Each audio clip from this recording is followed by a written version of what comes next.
रामकृष्ण हरी मंडळी. तर आम्ही सकाळ सकाळ 7:30च्या एस टीनं मी आणि पप्पा कुठं चाललो आहोत तर सोलापूरला चाललो आहोत. कारण श्रावणधारा काव्य महोत्सव आहे सोलापूर येथे. लक्ष्मी भाऊराव पाटील महाविद्यालय येथे आहे, 7 रस्ता रोड. तर सकाळ सकाळ मी आणि पप्पा सोलापुरात पोचलेलो आहे आणि कॉलेजमध्ये चाललेलो आहे. आणि आम्ही महाविद्यालयात पोचलेलो आहोत, पण अजून इथं कार्यक्रम सुरू झाला नाही. अजून वेळेवर कोणीच हजर नाही आहे. आणि मस्तपैकी स्वतःच्या कविता लिहिण्यासाठी आम्हाला कागद दिलेले आहेत. कधी पेपर एवढा मन लावून लिहिला नाही, पण स्वतःची कविता एवढी मन लावून कोरून अक्षरात लिहिलेली आहे. आणि माझ्यापेक्षा जास्त टेन्शन तर आमच्या पप्पाला होतं की कशी कविता लिहिते. छान लिहिली, स्वलिखित आहे. पिंजरा नावाची कविता मी सादर केली आहे काव्यधारामध्ये. आणि कार्यक्रम उत्तम प्रकारे साजरा झाला.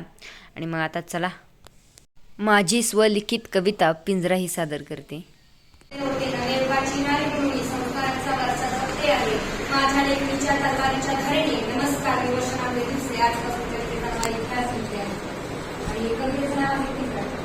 येशील तू माघारी, कधी येशील तू माघारी, ही आस माझ्या जीवाचीच आहे. हे प्रेमाचे दरवाजे उघडे तुझ्याच साठी, हा काळजाचा पिंजरा नेहमी तुझाच आहे.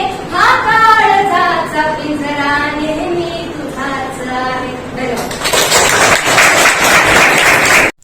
कशी वाटली माझी कविता कमेंट बॉक्समध्ये नक्कीच सांगा. आणि कार्यक्रम उत्तम प्रकारे साजरा झालेला आहे आणि मोठमोठे कवी पण आले होते या कार्यक्रमासाठी. आणि मी आणि पप्पा आता निघालो आहोत परतीच्या दिशेने, म्हणजे मंगळवेढ्याकडे येण्यासाठी.